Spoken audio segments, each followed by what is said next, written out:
You're using your ESOPs to retain talent. That is why you set it up. And that's how you sold it to your team. And that is why your investors insisted on creating a pool. But unfortunately, your ESOP is doing the exact opposite. It's making your early employees feel cheated. It's incentivizing your senior hires to coast along, and it's diluting you more than you realize. And it's sitting on every employee's offer letter as a number that actually nobody understands.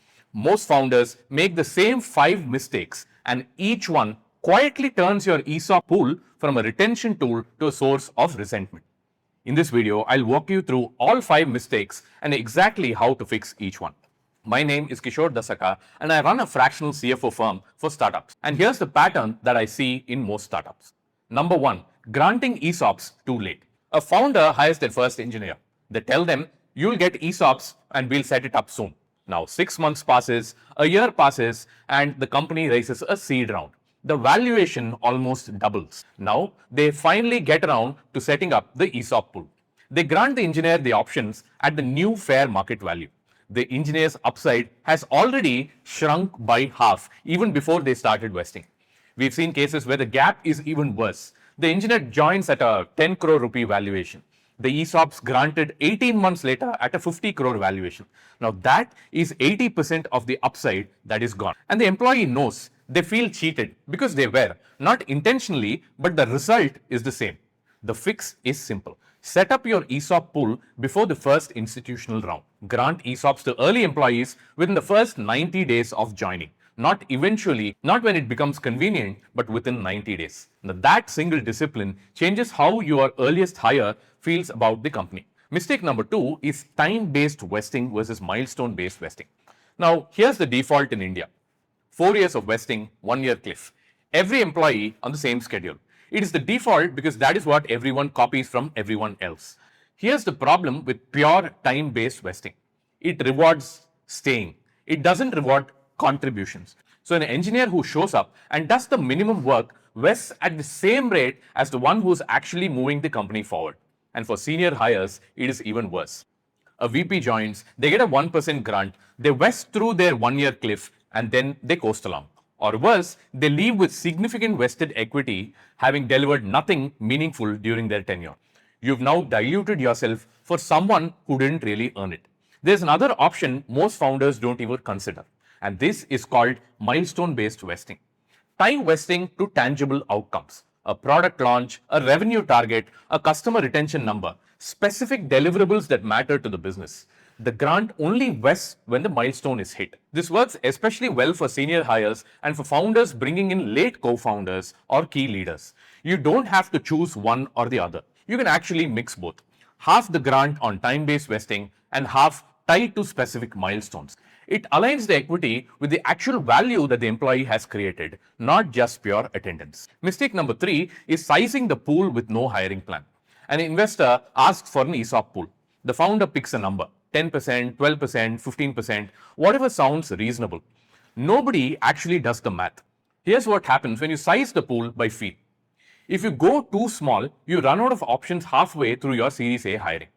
You have to top up the pool mid-round, and the top-up dilutes everyone, including you, and it weakens your negotiation position with the next investor. On the other hand, if you get too large, you've diluted yourself for hires that may never happen.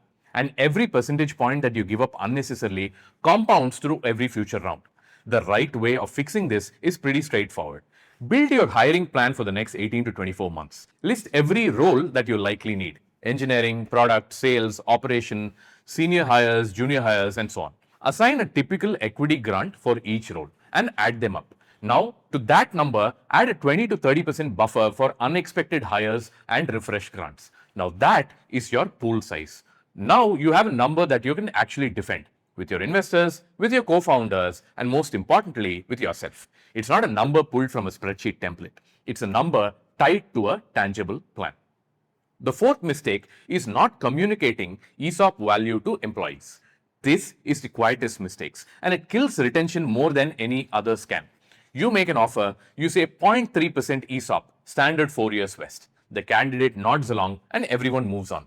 3 years later, the employee has no idea as to what their ESOP is actually worth.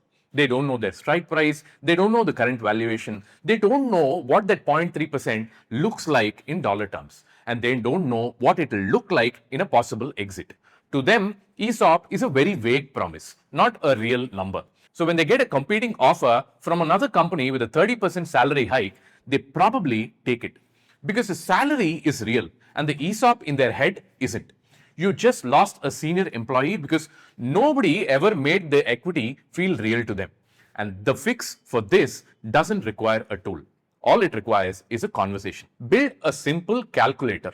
At Grant, walk every employee through the 3 scenarios. We exit at this valuation, your stake is worth this much. We exit at this higher valuation than this much. And if we don't exit, this is what your options are worth. Show them the post-tax numbers. Show them what a buyback might look like. Make the numbers look real. And do it again every year or after every funding round when there is a change in valuation. An employee who understands their equity is an employee who's harder to poach. The 5th mistake is no liquidity plan. ESOPs become a paper wealth forever. Most founders treat the exit as the only liquidity event. A big IPO, a big acquisition, everybody wins together eventually. But here's the problem. Exits take 7 to 10 years, sometimes for companies even longer. Your earliest employees may have left by then. Their ESOPs lapse or get bought back at a lower value or sit on their balance sheet as a piece of paper. Meanwhile, they watch their next employer offer them cash, real cash now.